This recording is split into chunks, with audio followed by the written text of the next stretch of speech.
Bom dia. Então, hoje a gente dá continuidade aos problemas que deram origem à mecânica quântica, né? Na aula de ontem, a gente falou sobre efeito fotoelétrico e o que nós estamos abordando são fótons, propriedades corpusculares da radiação. O objetivo desses assuntos é estudar processos pelos quais a radiação interage com a matéria. Então, eu havia falado que são 3 processos no qual ocorre a absorção ou espalhamento da radiação, que são os processos efeito fotoelétrico, que falamos na aula de ontem. Hoje nós vamos falar do efeito Compton, e aí nas aulas seguintes será falado sobre produção de pares, no que se refere à interação da radiação com matéria, envolvendo espalhamento ou absorção. No que se refere à produção de radiação, a gente vai falar sobre o Bremsstrahlung e a aniquilação de pares. Então, vamos diretamente para a aula de hoje. Hoje, o nosso assunto refere-se ao efeito Compton, né? A experiência de Compton, né, foi realizada em 1923, né? Então, começar a falar de Compton, né, levando em consideração a cronologia dos eventos com que eles aconteceram, né? E em 1923, com a experiência de Compton, a gente teve a comprovação definitiva da natureza corpuscular da radiação, né? Definitiva por quê? Porque ainda se especulava, né, se a radiação ainda tinha comportamento corpuscular. O comportamento ondulatório já estava bem estabelecido pelas experiências de Huygens, pelas equações de Maxwell, né, que mostrou como é que um campo eletromagnético se comporta com uma onda, né, propagação de dois campos polarizados, né? E com essa experiência, né, definitivamente se mostra que a Eiguri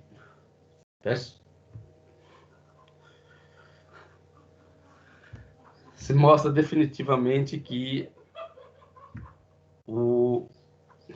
a matéria tem comportamento corpuscular.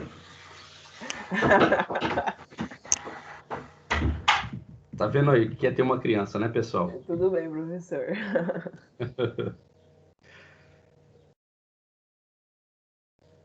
Bom, como que é eu trago aqui uma representação esquemática, né? Então, esta é uma representação esquemática da experiência realizada por Compton, né, em 1923, né? E que consiste com uma fonte de raio-x, né, que emite raio-x de comprimento de onda que eu chamo de lambda zero, né, um comprimento de onda inicial. E esse raio-x, ele atinge um alvo de grafite, né?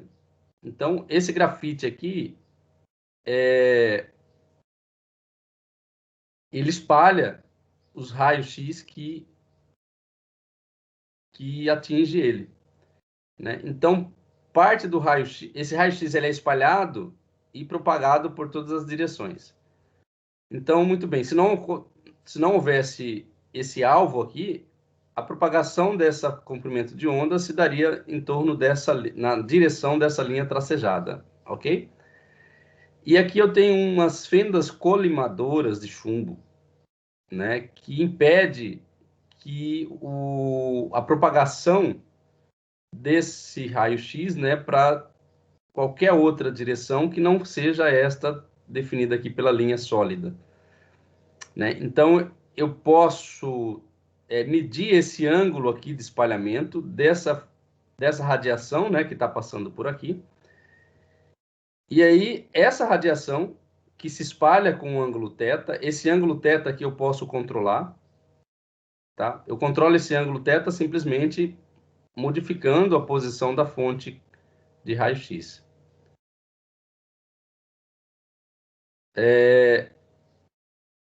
Então, esse feixe de raio-x espalhado, ele atinge um cristal, que esse cristal também eu posso mover ele, né? Um cristal, pessoal, vocês vão ver lá em física do estado sólido, ele é formado por planos cristalográficos, ou planos cristalinos, né?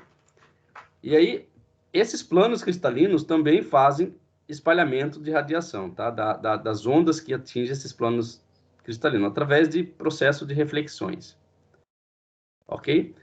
E aí ele é refletido por esse cristal e atingido por um detector. Esse detector aqui, ele vai analisar as propriedades da radiação aqui que foi espalhada. Ok? Mas de que forma que ele analisa? Né? Ele vai analisar só os comprimentos de onda que atinge ele e que tem interferência construtiva aqui por esse cristal móvel. Né? O que é uma interferência construtiva, pessoal? Olha só. Quando atinge o cristal, essas radiações elas são refletidas pelos planos desse cristal. Tá? E como elas são comprimentos de onda, esses comprimentos de onda eles vão se interagir. Ok? Então vamos pegar dois planos cristalinos aqui e ver a reflexão entre dois planos consecutivos. Bom, então essa linha sólida aqui é um plano cristalino e essa outra linha é o outro plano cristalino consecutivo, tá? O que são esses planos cristalinos?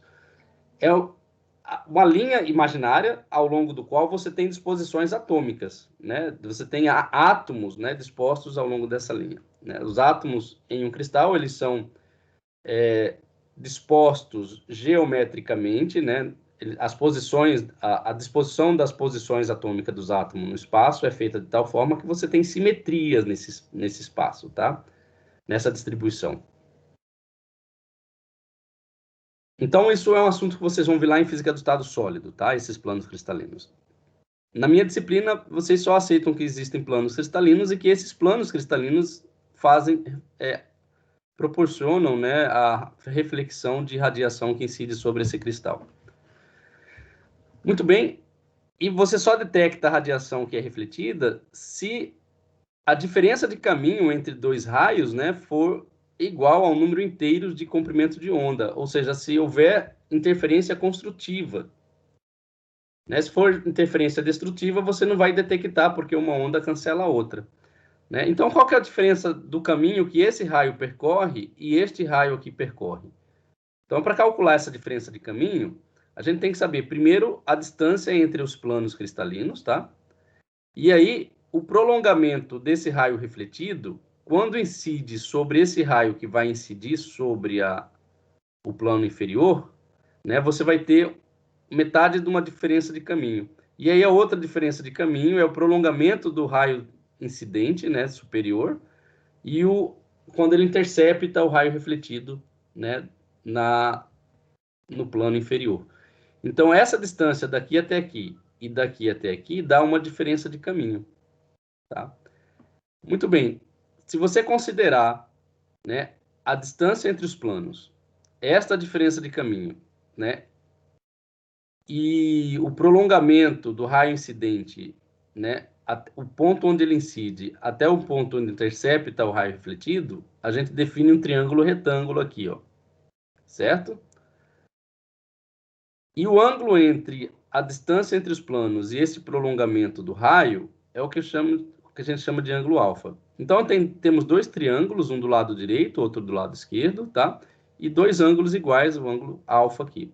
Essa distância daqui até aqui, essa diferença de caminho é igual a essa diferença de caminho, ok? Então, a diferença de caminho, né, que eu vou chamar de L, né? A gente pode definir através da função seno. O que é o seno do ângulo alfa? Seno de alfa é o cateto oposto, né? Que é o L, dividido pela hipotenusa, que é a distância D. Né? Então, seno de alfa é L sobre D. Então, se eu quero saber a diferença de caminho aqui desse percurso, então vai ser L, né, igual a D seno de θ. Faltou um θ ali, alfa, né?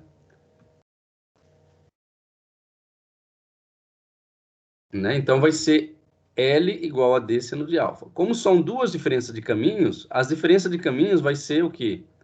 2D seno de θ. Então, o comprimento de onda, né, que se propaga aqui, tem que ser igual ao número inteiro, né? Essa diferença de caminho, ele tem que ser igual ao número inteiro de comprimento de onda. Tá? Então, essa é uma condição que a gente chama de condição de interferência construtiva nos planos cristalinos. Tá? Esta condição é definida como condição de Bragg. Tá? Vocês vão ver em física do estado sólido. E esse cristal móvel vai Professor, ser o responsável, então. Oi. desculpa interromper.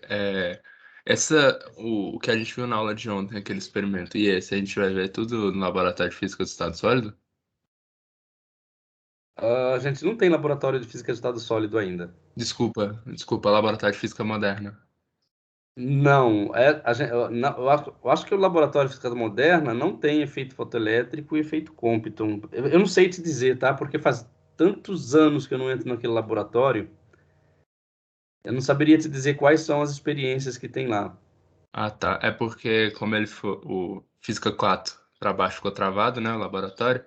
Aí eu queria Sim, saber se no futuro a gente ia rever esses conceitos.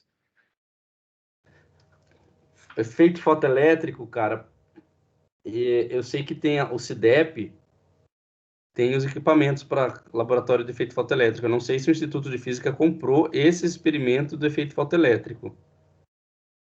Tem que conversar com o Carlinhos para ver se tem. Às vezes, pessoal, aquele técnico, não é Carlinhos, é José Carlos, né, o nome dele? O técnico que fica no laboratório de Física 3. Conversa com ele, ele conhece todos os experimentos que tem. De repente, se tiver o efeito fotoelétrico, ele pode montar para vocês darem uma olhada. Quem é responsável por laboratório do Física Moderna, né, os professores que dão aula dessa disciplina, é o professor Eduardo Curvo. Geralmente quem dá essa disciplina, né, é o Eduardo Curvo e o professor Rogério. Tá? Tranquilo, obrigado. Beleza.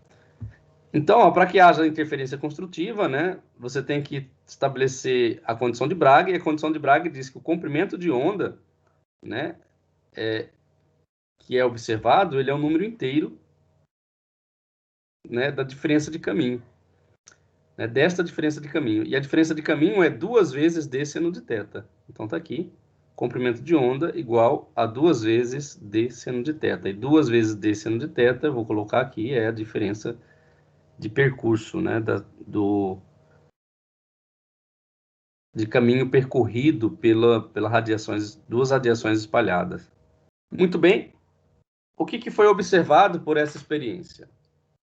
Como eu disse, o que se controla nessa experiência é o ângulo de incidência da radiação, né? Este ângulo aqui, tá? Esse ângulo aqui é o ângulo θ, né? De acordo com que você varia esse ângulo θ aqui, você vai variar este ângulo aqui, ok? Né? Então, para uma colisão frontal, né, você tem um ângulo θ igual a zero.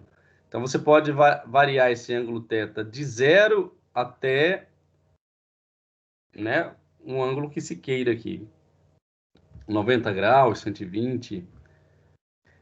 Então, aqui o resultado obtido pelo processo de espalhamento. Então, a 0 graus, você tem um pico de intensidade da radiação exatamente com o comprimento de onda, né, da onda incidente. Então, você detecta aqui, quando você tem 0 graus, uma radiação com intensidade, com um pico de intensidade em um comprimento de onda exatamente igual ao comprimento de onda lambda. Então, à medida que você aumenta esse ângulo de incidência, o que vai acontecendo? Para 45 graus, dá para perceber que existe dois picos de intensidade. Um pico de intensidade com comprimento de onda lambda 0 e um pico cuja intensidade é o comprimento de onda lambda 1 maior que o comprimento lambda 0. E à medida que você vai aumentando o ângulo, o que vai acontecendo? Este pico vai ficando mais evidente em um comprimento de onda maior, diferente do comprimento de onda incidente, né? E aí você vai aumentando, né, esse ângulo de incidência, né? Esse segundo pico vai ficando mais evidente, né, em um comprimento de onda lambda 1. Tá? Então, este é o resultado da intensidade dos raios-x espalhados em função do comprimento de onda para diferentes ângulos de espalhamento. Ok? Embora o feixe incidente não tenha um único comprimento de onda, né, os raios-x espalhados têm máximas de intensidade em 2 comprimentos de onda. Né? Então, é o que observou. Você tem...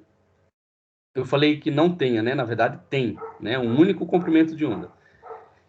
Então, você tem um raio incidente com um único comprimento de onda e observa que o raio espalhado tem intensidade em 2 comprimentos de onda. Esses resultados experimentais mostram que existem 2 picos de intensidades, né? Com 2 diferentes comprimentos de onda, embora o feixe incidente ele tenha intensidade máxima em apenas um comprimento de onda. Então, o lambda 0 é o comprimento de onda da radiação incidente, lambda 1 é o comprimento de onda da radiação medida no detector.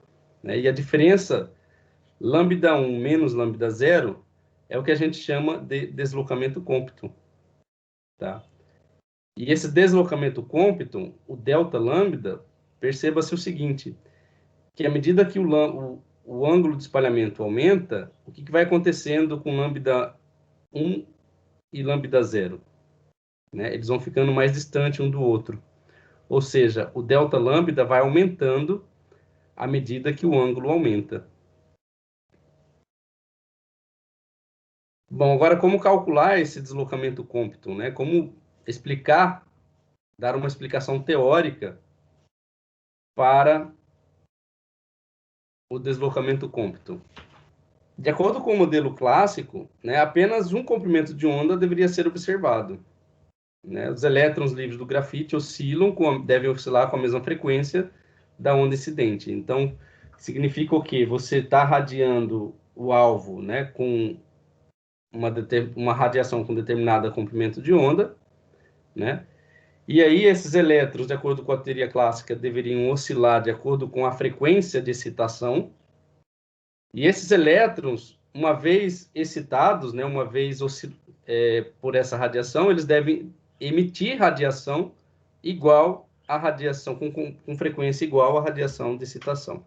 Para Compton, né, ele levou em consideração o fato da energia dos fótons incidentes ser quantizado, né, e a energia desses fótons dado pela relação, a mesma relação que Planck usou para explicar o efeito fotoelétrico, ou seja, constante de Planck multiplicado pela frequência do fotoincidente.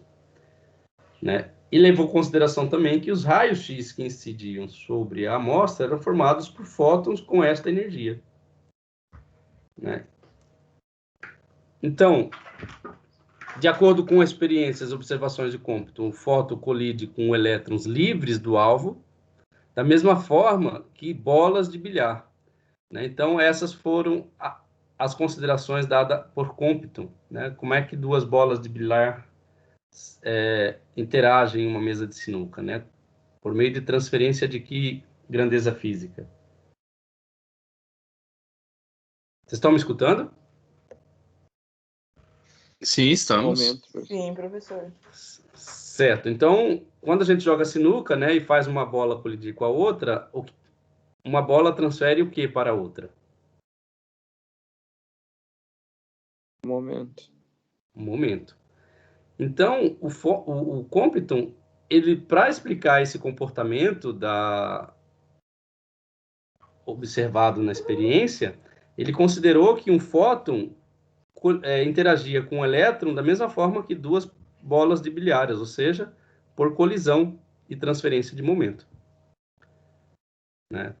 Então, eles são espalhados em vez de serem absorvidos. Né? No caso do efeito fotoelétrico, esses fótons eram absorvidos. No caso do comprimento do deslocamento Compton, ele considera que esses fótons eles são espalhados e são encarados como partículas, né? Partículas de luz. Né? Então, o que seriam os fótons? Ele considerou que eram pacotes localizados de energia e partícula e a energia dessa partícula dada pela relação H-Ni e momento P.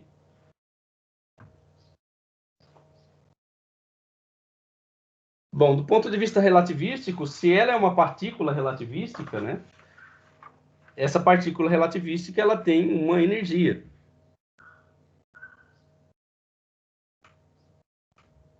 Como que nós podemos escrever a energia dessa partícula?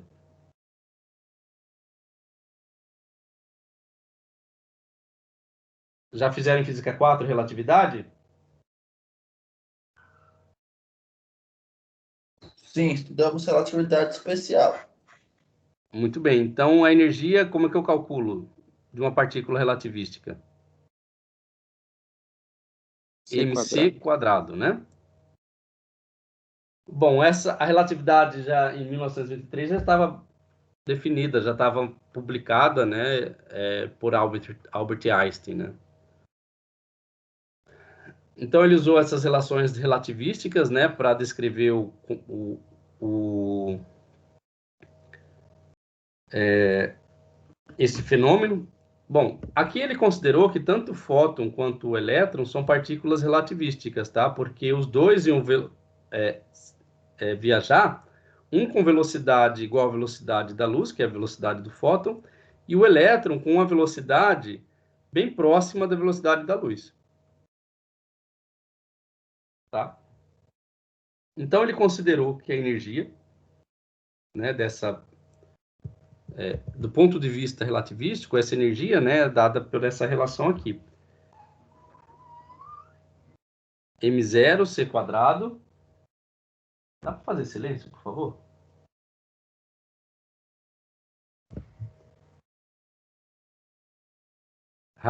Sobre a raiz quadrada de 1 menos v quadrado sobre c quadrado. Esta relação, em algum momento da vida de vocês, vocês devem ter visto lá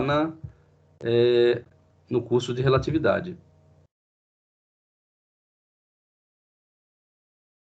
Em termos da energia cinética, né, essa relação pode ser descrita em termos da soma da energia cinética mais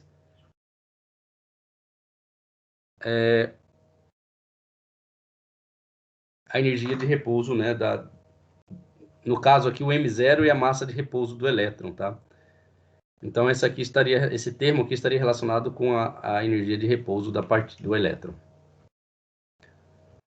Muito bem, então V aqui igual a C, que é a velocidade do fóton, E igual a hν, que é a energia do fóton, finita, né? Já que o fóton tem uma frequência bem definida.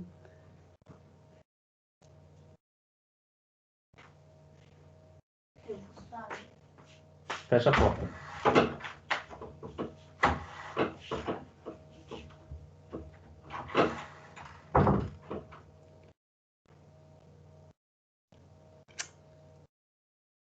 O que nos leva a concluir que a massa de repouso do elétron é zero, né? Para que não tenha no infinito, né? Para que essa relação aqui ela não diverja, né? Porque se a gente considera que a velocidade do fóton é igual à velocidade da luz, então essa razão aqui vai dar 1, 1 menos 1 vai dar 0. Né? Então aqui dá uma indeterminação. Então, do ponto de vista matemático, para que essa indeterminação seja contornada, a gente considera que o fóton tem a massa nula. Né? Então, a massa deve ser zero para que não tenha, né, uma energia infinita aqui nesta relação. Né? Por quê? Porque a energia do fóton ela é finita. Né? Então, essa energia aqui ela tem que estar relacionada com a constante de Planck multiplicada pela frequência. Né? E aqui claramente se vê que se a velocidade do fóton é igual à velocidade da luz, essa relação deve ir para o infinito. Né? Isso é resolvido considerando que a massa do fóton é zero. E essa energia, então, vai convergir para algo próximo do que a gente considera aqui como sendo a energia cinética, né, da partícula, que no caso o fóton. Né? Então, sendo m0 zero, esse termo aqui também se cancela. Tá? Então, se a gente faz m0 igual a zero, né? na equação relativística, o que a gente vai ter é o seguinte: a gente vai ter que, da equação relativística, E quadrado igual o momento ao quadrado multiplicado pela velocidade da luz ao quadrado, mais m0 c ao quadrado. Bom, esta é a equação relativística, né, que vai relacionar a energia com o momento e a velocidade. E a gente está levando em consideração que a massa, né, de repouso do fóton é zero. Isso vai implicar que a energia do fóton, né, vai ser, né, extraindo a raiz quadrada dos dois lados, vai ser P vezes C. Né? Muito bem. Se eu inverto essa equação aqui para calcular o momento do fóton, então o momento é igual à energia do fóton dividido pela velocidade da luz. Né? Lembrando que a energia do fóton é calculada por H vezes Ni, ou em termos do comprimento de onda, vai ser Hc sobre lambda. Ok? Então, eu posso relacionar o momento com a frequência, né? Vai ser Hni sobre C. E também posso relacionar com o comprimento de onda, que vai ser H sobre lambda. Né? Substituindo Ni por C sobre lambda, o C cancela, sobra H sobre lambda. Então, esta é uma relação importante que a gente chega para descrever o momento do fóton incidente. Então, nós temos aqui lambda, né, igual a Cni, que a gente usou para descrever aqui essa relação. E isto vai estar relacionado com o comprimento de onda do fóton incidente.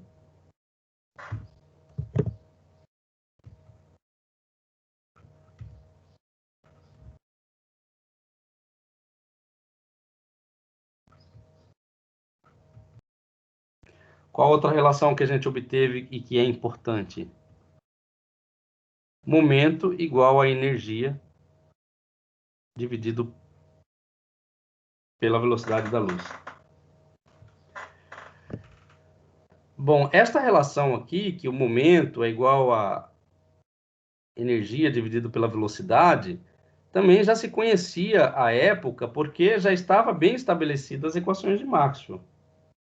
Né? Então, esta relação também era conhecida, né, por meio da teoria clássica de Maxwell para radiação. Professor, Pode falar.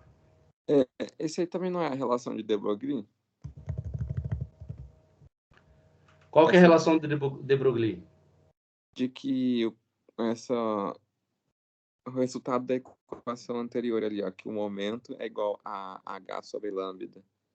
Exatamente, é a relação de Broglie.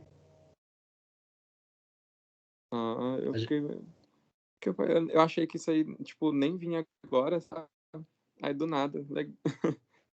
Então já era dessa Mas época é aí. porque aqui aparece, né? O que aparece aqui? Que você está relacionando uma grandeza física que é associada a ondas a uma grandeza física que está associada a partículas. Ok? Ok.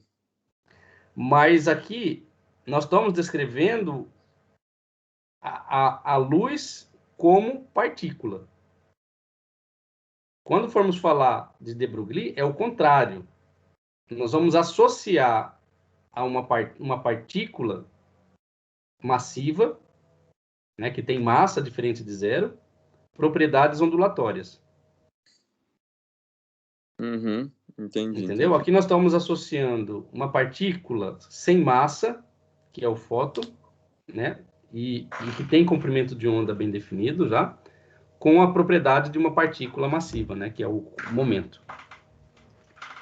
Ok? Perfeito. Mas Ok. essa relação nós vamos ver mais para frente, só que numa relação inversa, né, levando em consideração uma partícula tem comportamento ondulatório. Você estudou relação de Broglie em algum outro curso ou viu com Vanderlei Banhata? Não, prof, eu vi quando eu tava fazendo Física 4, né? Mas eu acho que a gente nem passou, mas eu assisti nos cursos da Unicamp, que tem online, né? Na época. Tá, entendi. Então, nós temos uma relação aqui, P igual a energia sobre C, que também é prevista pela teoria clássica da radiação de Maxwell, né? Então, neste contexto, não existia necessariamente um caráter corpuscular da radiação, né? Então, quando o Maxwell descreveu em sua teoria da radiação a radiação eletromagnética enquanto uma onda que se propagava, né? A radiação, ela não transportava matéria, mas transportava o quê? Energia. E energia está relacionada com o momento, né? Essa relação a gente traz lá da mecânica clássica. E aqui, então, o Maxwell mostra que a propagação da radiação também transfere momento, né? Então, essa relação, ela mostra isso, que momento está relacionado com energia, né? Então, o que a gente tem na experiência do Compton, né? A gente tem o fóton, que contém um comprimento de onda inicial, a energia inicial e momento inicial. Ele incide no alvo, ou seja, ele colide com o alvo, esta partícula de luz, colide com o alvo, e como numa bola, como duas bolas de sinuca, né, uma mesa de bilhar, esta partícula de luz ela é espalhada, né? Pensa aí essa colisão aqui como sendo duas bolas, aquela bola branca do mesa de sinuca se chocando com uma bola qualquer na mesa de sinuca. Quando ela bate, essa bola que estava parada, ela começa a se movimentar com uma determinada velocidade. Se ela tem velocidade, então vai estar associada a ela tanto energia cinética quanto momento. E a outra muda a direção de propagação, muda a sua energia, consequentemente, né, vai mudar a velocidade, vai mudar o momento. Como esta é uma partícula de luz, quando ela é espalhada, ela vai mudar a sua energia, vai mudar o seu momento e vai mudar o comprimento de onda, né? Então, nesta colisão de um fóton com um elétron, né, você pode representar em termos, né, deste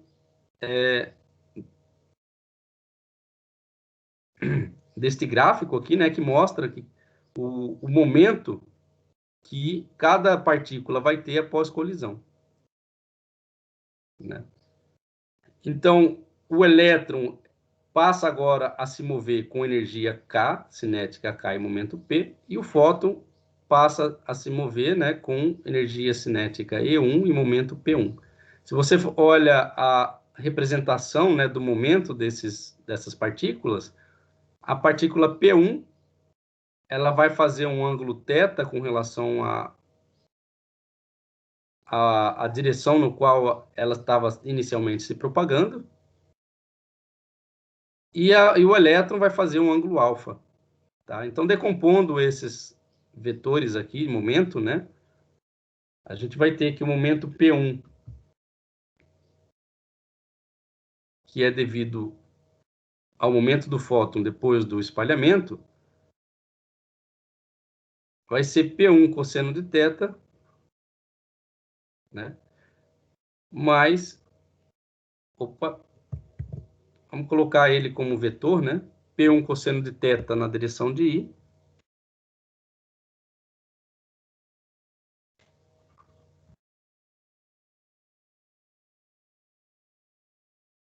mais P1 seno de θ na direção de J. Enquanto o momento do elétron posso calcular como sendo P cosseno de φ, na direção de I, mais P seno de φ, na direção de J. Entenderam a decomposição desses vetores? Muito bem. Então, antes da colisão, a gente tem um fóton com energia total relativística E0 e momento P0, e a gente tem um elétron cuja energia de repouso é M0C². Isso antes da colisão, neste momento aqui. Após a colisão, a gente vai ter um fóton que se espalhou com ângulo θ, né, que é medido aqui, e que se afasta com energia E1 e momento P1. Então, ele vai se deslocar, ele vai se afastar, né, do ponto da colisão com comprimento de onda λ1, energia E1 e P1. E ele se move também com velocidade relativística, né? Enquanto que o elétron, que é espalhado, ele tem um ângulo de espalhamento que é definido por φ, né? Então, ele tem esse ângulo de espalhamento. Ele vai ter um recuo com energia cinética K e momento P, né? Ele vai e se move com velocidade relativística também.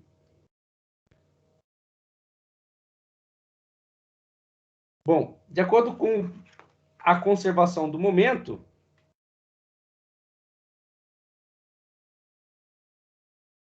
o momento inicial é o momento P0 devido ao momento do fóton, né?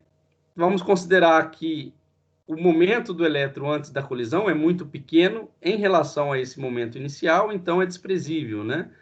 E, de acordo com o princípio da conservação do momento, o momento antes da colisão tem que ser igual ao momento depois da colisão. Então, o que eu tenho antes da colisão? O momento do fóton, e o que eu tenho depois da colisão é o momento do elétron e o momento do fóton espalhado. Então, de acordo com o princípio da conservação do momento, né, nós vamos ter que o momento inicial, que é o momento devido ao fóton, vai ser igual a P1 mais P.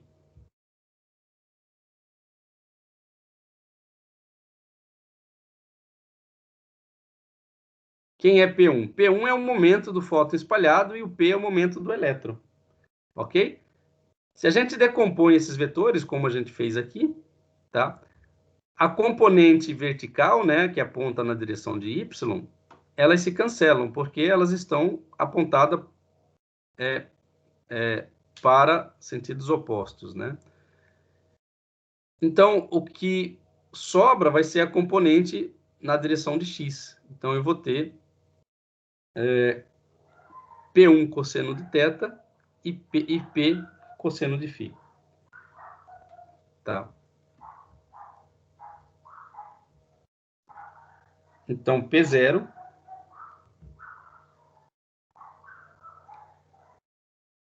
vai ser P1 cosseno de θ mais P cosseno de φ. Ou, como esse P1 cosseno de θ está relacionado com o momento do fóton espalhado, e P0 também está relacionado com o momento do fóton espalhado, a gente pode escrever que P0 menos P1 cosseno de θ, né? Isso está relacionado com fóton, é igual a P cosseno de φ. O que significa dizer que esse termo aqui, né, do lado esquerdo, está relacionado com a variação do momento do fóton, e do lado direito com a variação do momento do elétron. Então, o momento do fóton que é perdido é transferido para o momento do elétron, né? Além disso, aqui a gente considerou que as componentes do momento, tanto do fóton quanto do elétron, né, espalhados, que apontam na direção vertical, no caso do fóton, P1 seno de θ, né, é igual a P seno de φ. Ok? Então, a gente considerou que esse momento a componente vertical do momento do fóton é igual à componente vertical do componente do elétron, só que apontam para direções contrárias.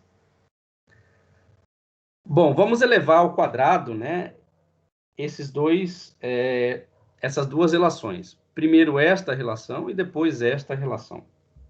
Então, vamos elevar ao quadrado e fazer uma manipulação algébrica aqui com essas relações, tá? Então, P0 menos P1 cosseno de θ elevado ao quadrado vai ser igual a P cosseno de φ elevado ao quadrado, né? Elevando ao quadrado isso aqui, a gente usa lá as regrinhas que a gente aprendeu lá no ensino fundamental, né? Quadrado perfeito, né? Então, é P0 ao quadrado menos 2 vezes P0 P1 cosseno de θ mais P1 ao quadrado cosseno ao quadrado de θ igual a P quadrado cosseno ao quadrado de φ. Ok? Alguma dúvida?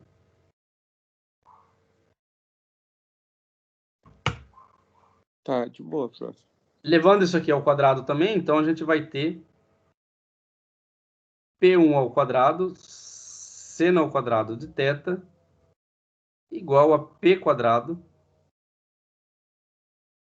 seno ao quadrado de φ. Tá? Então, lembrando que esta relação está relacionada com esta, né? Enquanto que esta relação está relacionada com esta, né? Então, eu peguei o quadrado desta, está aqui, e o quadrado dessa, ela está aqui. O que a gente pode fazer aqui com essas duas equações?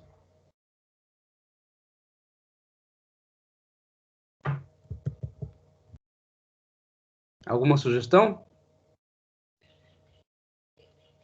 Somar elas. Somar, né?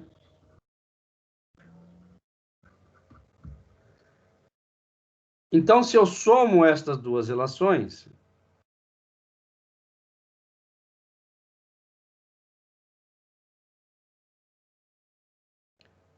o que vai ter? Eu vou ter P0 ao quadrado menos 2 vezes P0 P1 cosseno de θ, mais eu vou ter P1 ao quadrado, né? Eu vou colocar em evidência, sobra cosseno ao quadrado de θ, mais seno ao quadrado de θ. Igual, né? O cosseno, o P quadrado, né? Tem nesses dois termos, eu vou colocar em evidência. E sobra cosseno ao quadrado de φ, mais seno ao quadrado de φ. Então, dessa relação, o que a gente obtém? Sobra P quadrado, P0 ao quadrado, menos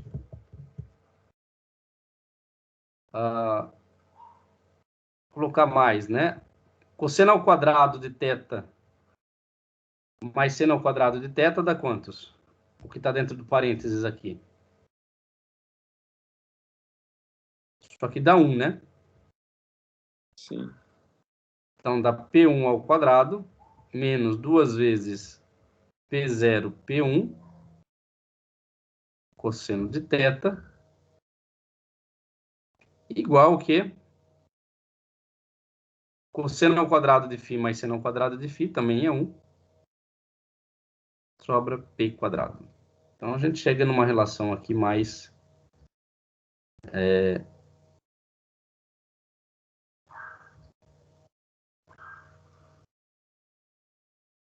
amigável. Note o seguinte, do lado esquerdo aqui eu tenho grandezas físicas que estão relacionadas com o fóton, enquanto do lado direito, do lado esquerdo, né, temos propriedades relacionadas com fótons e do lado direito a gente tem propriedade relacionada com elétron.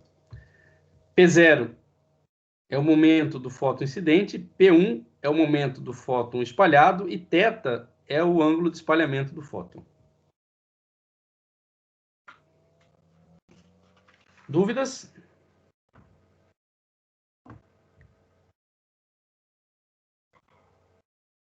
Dúvida? Só agonia, né?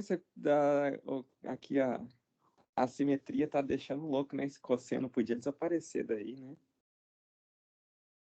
Vai dar certinho um produto do quadrado perfeito. Pois é, mas se o cosseno desaparece, desaparece o θ, né? Não, sim, eu entendi, só que dá uma agoniazinha, né? Tá, mas veja, a gente está tentando achar uma relação do ponto de vista teórico que descreva este resultado aqui. E quais são as grandezas físicas que afetam esse resultado? O comprimento de onda do fóton incidente, o comprimento de onda do fóton espalhado e o ângulo de espalhamento. Então, nós estamos chegando perto desta relação, né? Só que não está escrito ainda em termos... não está escrito ainda em termos do comprimento de onda, né? Mas está em termos do momento do fóton incidente, momento do fóton espalhado. Tem aqui o ângulo de espalhamento, mas tem também uma propriedade que é complicado de medir, que é o momento do elétron. Né? Então, essa relação aqui ainda está muito longe de descrever o resultado experimental. A gente tem que manipular ainda essa relação, tá? E para isso, a gente vai levar em consideração a conservação da energia total relativística. Tá? E essa conservação da energia total relativística requer o seguinte, que E0, que é a energia do fóton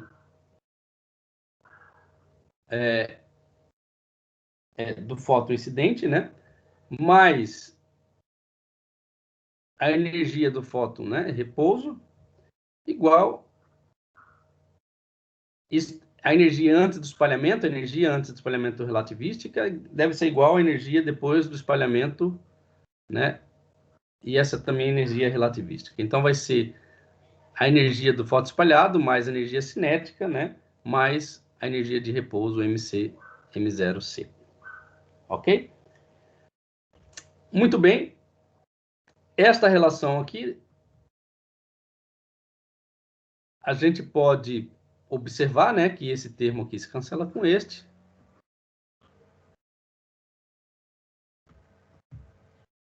E que a variação da energia, né, se eu passo o E1 para a direita, fica que E0 menos E1 é igual a energia cinética. Ok? Ou ainda,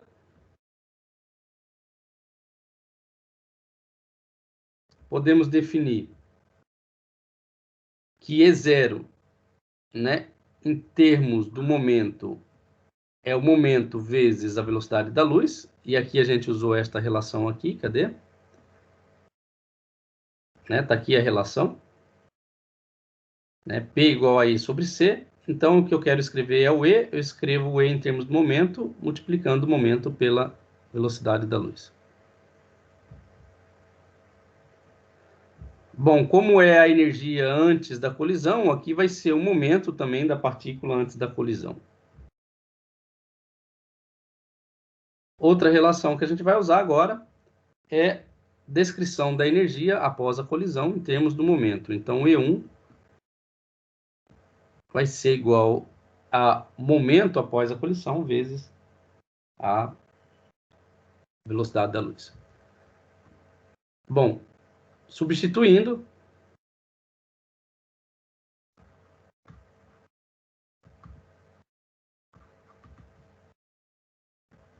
então E0 vai ser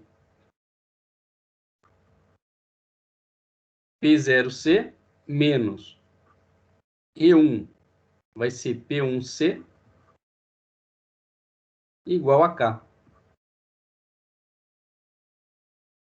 Ok?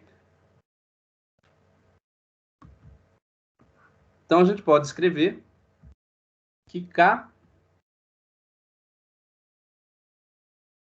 Opa! Que é a energia cinética, vai ser C multiplicado por P0 menos P1.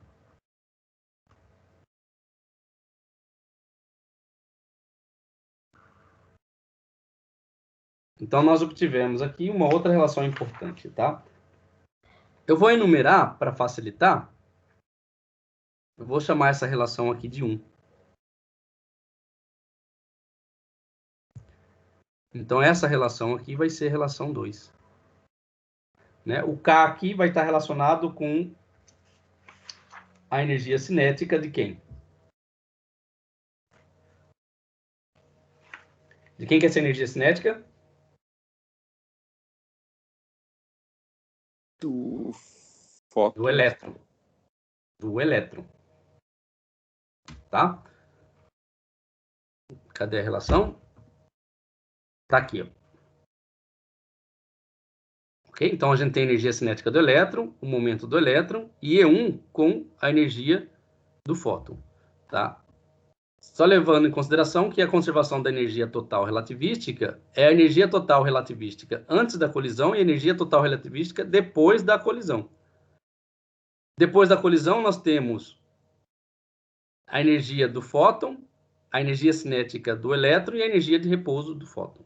Tá? Então, essas energias de repouso aqui... Ah, desculpa, não é do fóton, do elétron, tá? Essas energias aqui, elas são canceladas, né? A energia de repouso. E a gente leva a esta relação. Agora, pessoal, veja, nós temos aqui que a energia cinética do elétron está relacionada com as propriedades do fóton incidente e o fóton espalhado. Ok? Alguma dúvida?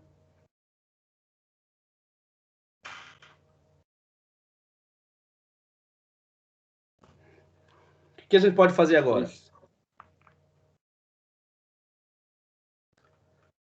Deixa eu fazer um exercício aqui que eu estou com todo travado, minhas costas estão doendo, meu ombro está doendo. Vocês sentem dores também, ficando muito tempo na frente do computador?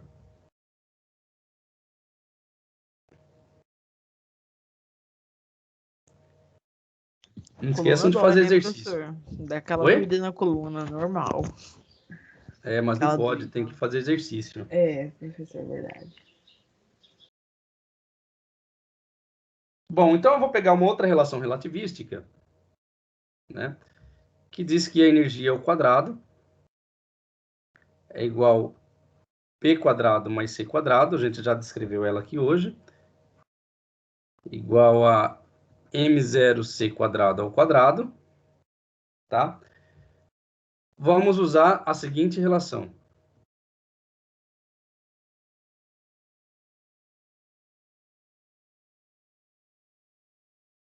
Que a energia total, né, vai ser energia cinética mais a energia de repouso. Ok? Então, substituindo, E quadrado vai ser K mais M0C quadrado ao quadrado. Então, substituindo,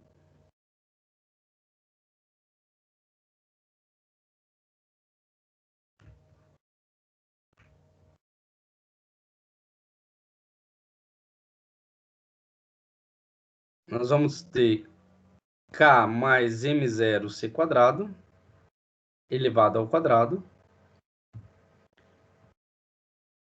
igual P quadrado C quadrado mais M0C quadrado ao quadrado. Mais uma vez aqui eu tenho o quadrado da soma, né? Então, o quadrado da soma vai dar uma relação que é o quadrado do primeiro, que é K ao quadrado, mais duas vezes, né, o produto do primeiro pelo segundo, vai dar 2K M0C quadrado, mais o quadrado do segundo, que é M0C quadrado ao quadrado. Então, isso aqui vai ser igual a P quadrado C quadrado mais M0 C quadrado ao quadrado. O que sobra dessa relação, né? Esse termo aqui cancela com esse termo aqui. E sobra que P quadrado C quadrado, né? K quadrado, mais 2 vezes K M0 C quadrado é igual a P quadrado C quadrado. Né?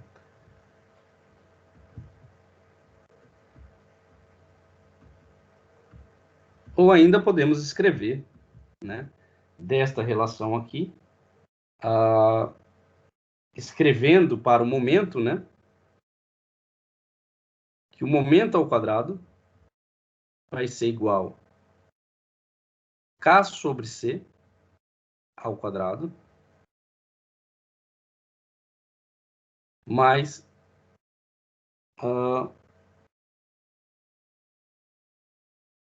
2 vezes K, né, o C aqui cancela com C aqui, 2 vezes K M0.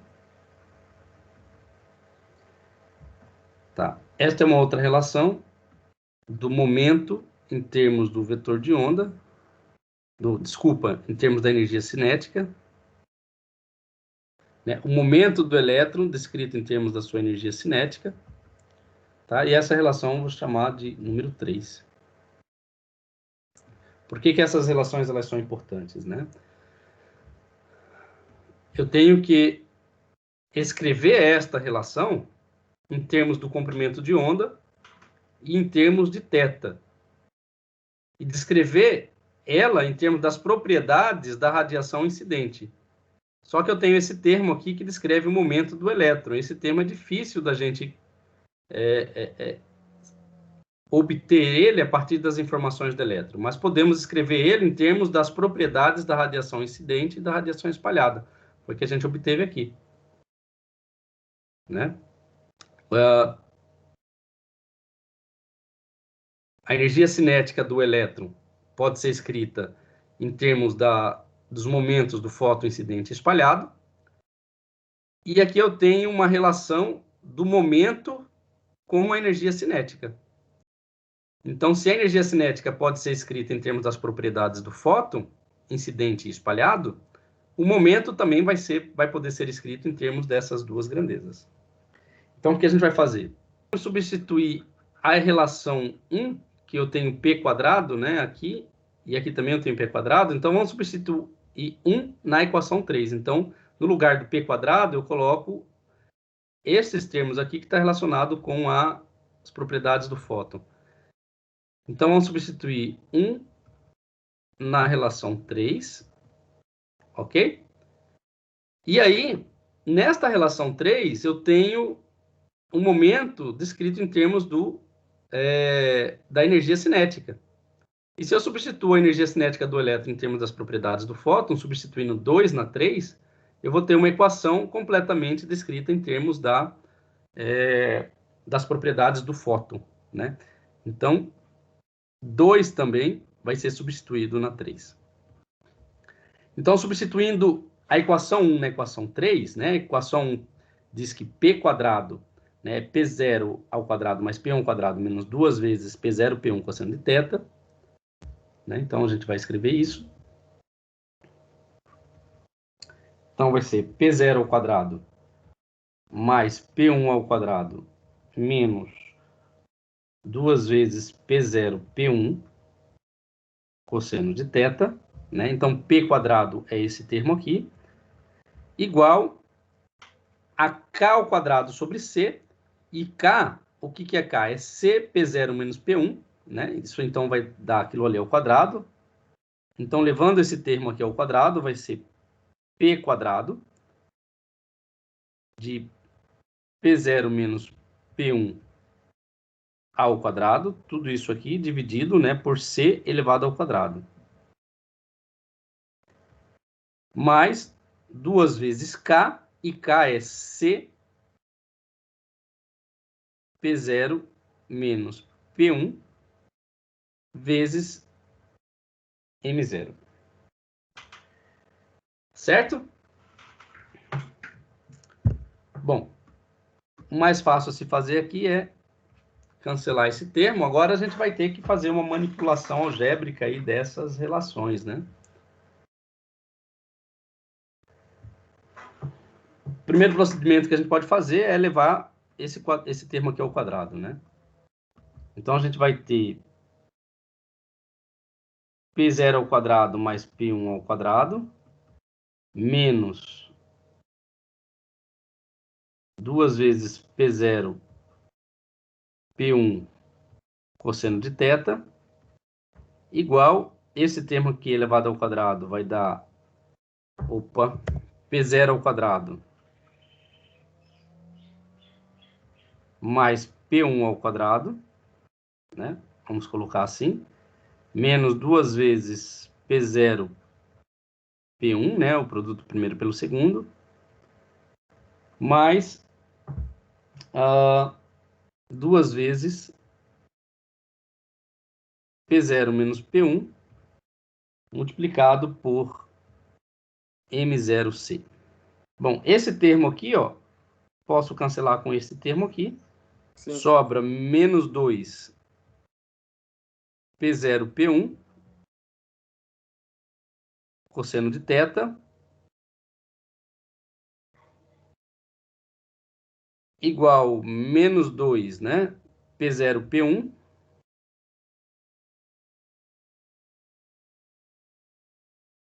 mais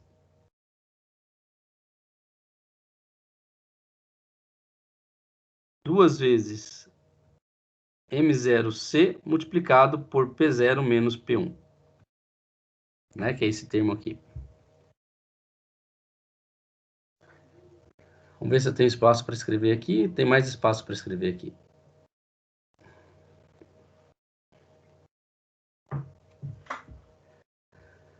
O que eu posso fazer aqui agora?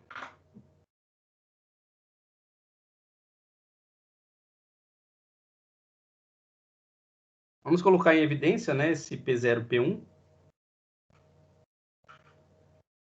Bom, todos os termos estão multiplicados por 2, né? Então, 2 aqui pode ser cancelado. E o que sobra? Sobra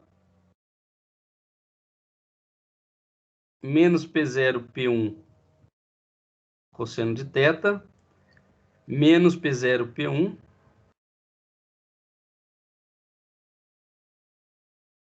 ou mais P0, P1, né?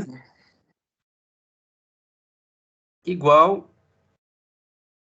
a M0C multiplicado por P0 menos P1. Correto?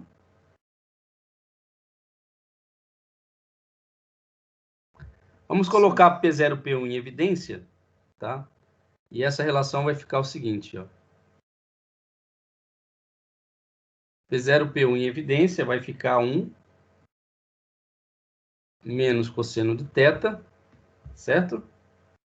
Então, vai ficar 1 menos aqui o cosseno de θ igual a M0C, P0 menos P1. Se eu dividir tudo por P0, P1, eu vou obter que 1 menos cosseno de θ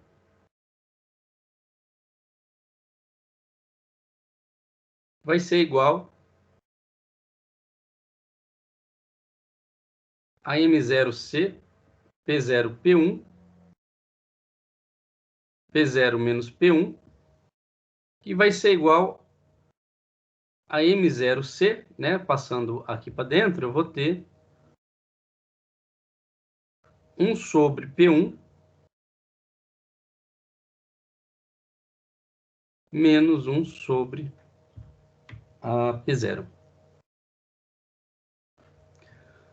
Ok?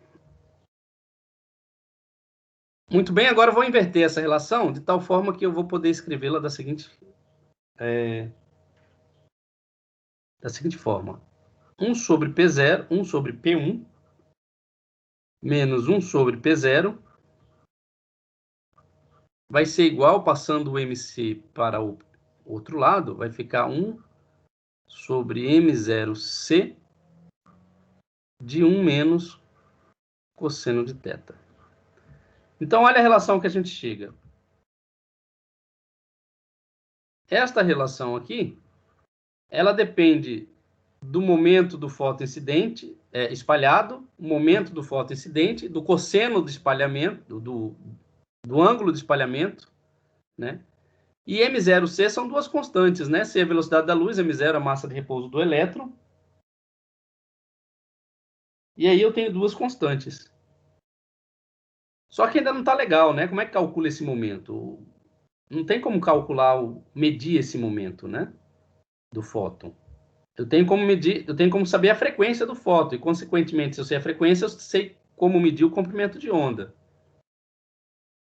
Mas vamos fazer o seguinte, vamos multiplicar por H. Multiplicando essa relação por H, então eu vou ter H sobre P1 menos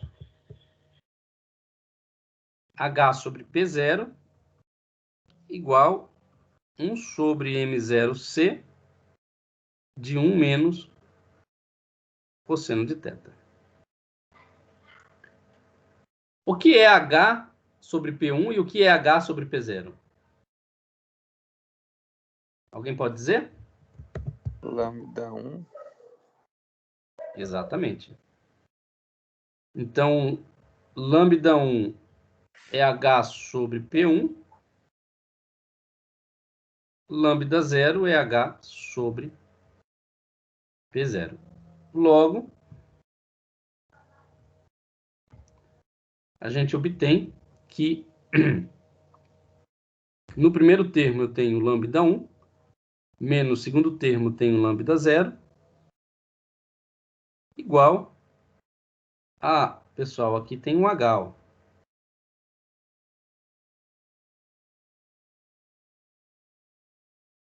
H M0C de 1 menos cosseno de θ. Né? E esta diferença, lambda 1 menos lambda 2, é o deslocamento Compton que a gente definiu no início da aula. Olha a relação que a gente chega. O deslocamento Compton é 1 menos o cosseno de θ.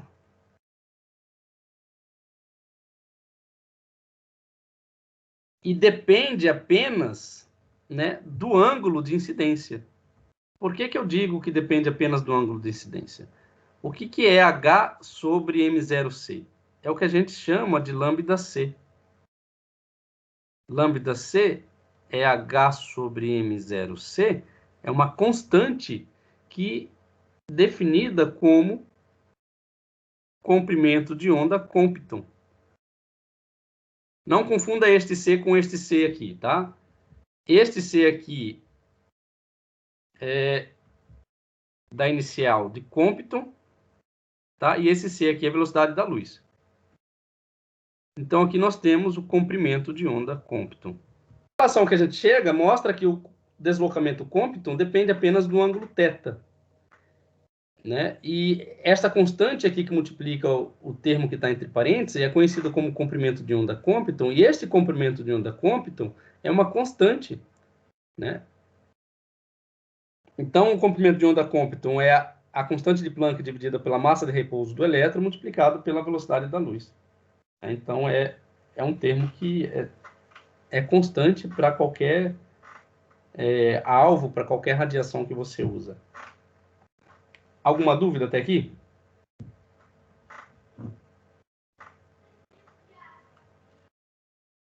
Boa, Prof. Então, vamos para as considerações. O que acontece se o ângulo θ, né, estiver entre 0 e 180?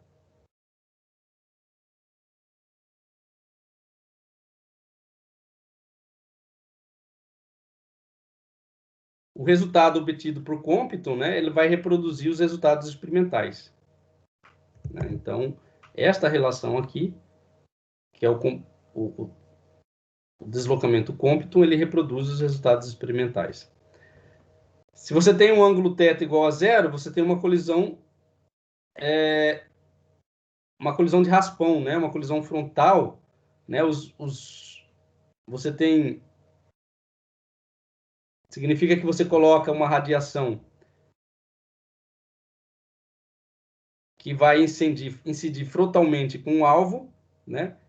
Vocês têm a fenda colimadora aqui, e você tem uma radiação que vai passar raspando aqui o alvo, né? E vai continuar a se propagar, tá? Então, o que o detector vai ver aqui vai ser exatamente a radiação que está incidindo, né? Ou seja, não vai haver diferença no comprimento de onda da radiação incidente. Então, se o θ for zero, o cosseno de zero vai dar quantos? Quantos que dá o cosseno de zero? Dá 1, 1 menos 1. 1 menos 1 dá zero, esse termo aqui dá zero, o que implica que a variação θ vai ser zero, e variação θ é lambda 1 menos lambda 0, significa que lambda 1 vai ser igual a lambda 0. Ou seja, o comprimento de onda não muda.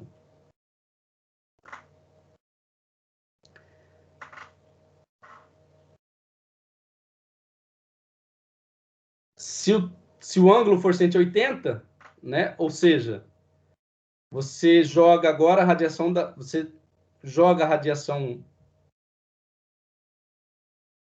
180, você joga a radiação aqui, né? Ela bate e volta, né? Uma colisão frontal, tá? Ela bate e volta.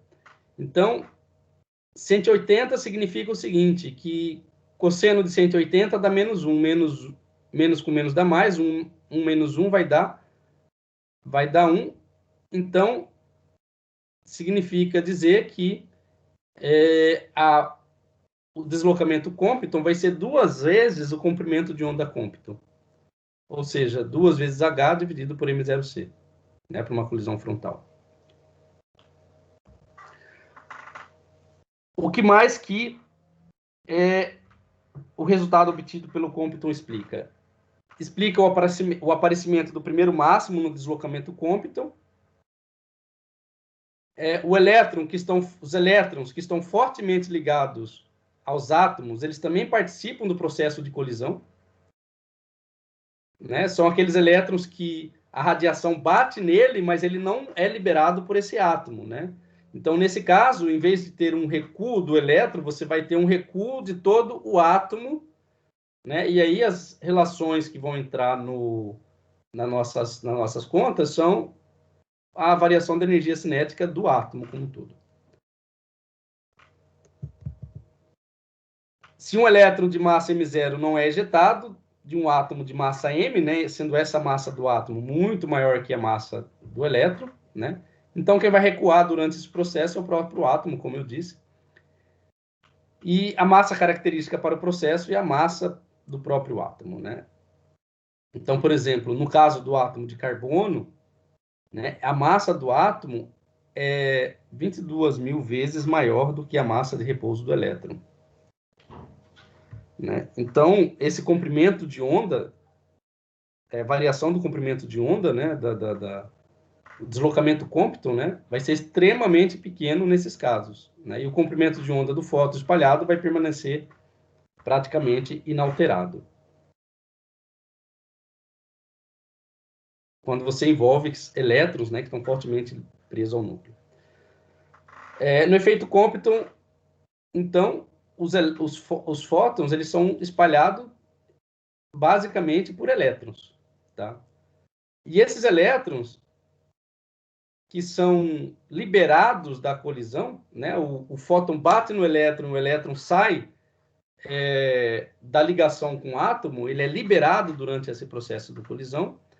Isso provoca uma alteração no fóton incidente, né? Então, os fótons têm comprimento de onda alterado, né? Então, só elétrons que são liberados vai produzir alterações no fóton incidente.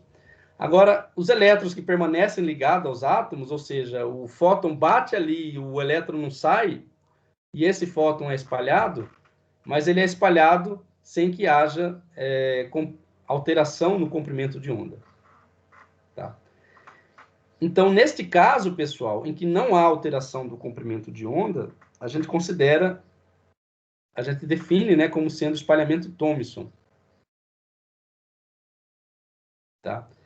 Bom, isso foi observado e explicado por Joseph John Thomson em 1900, né, por meio da teoria eletromagnética clássica. Tá? Então, tanto a teoria clássica de Thomson quanto a teoria quântica, né, que explica o mesmo fato experimental, eles se coincidem, né, a explicação clássica e a explicação quântica, elas coincidem com os resultados experimentais. Mas nesse caso específico, em que o elétron não é liberado. Né? Então, nesse contexto, o espalhamento Thomson é um caso onde resultados clássicos e quânticos se equivalem. Tá?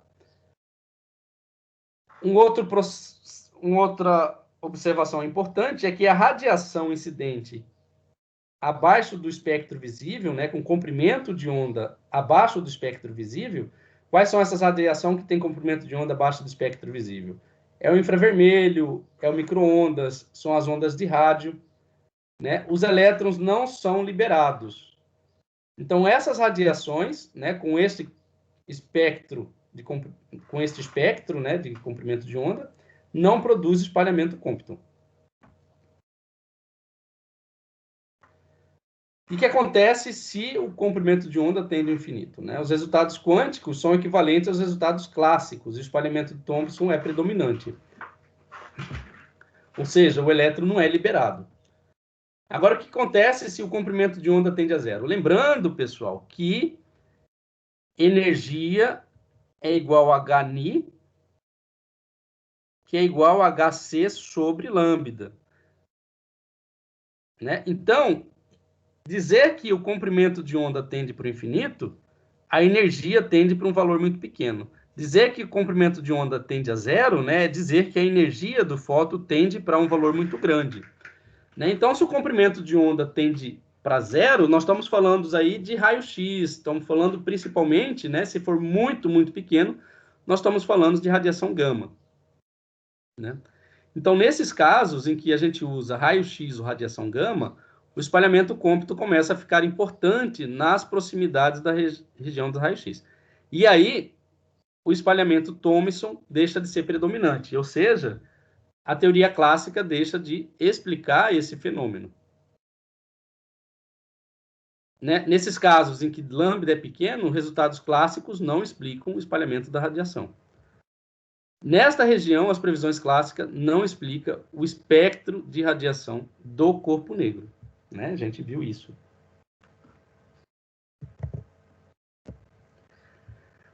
Trago aqui mais uma vez, né, o espectro eletromagnético para vocês terem uma ideia de qual ordem nós estamos falando. O espectro visível compreende um comprimento de onda de 400 nanômetros até em torno de 700 nanômetros.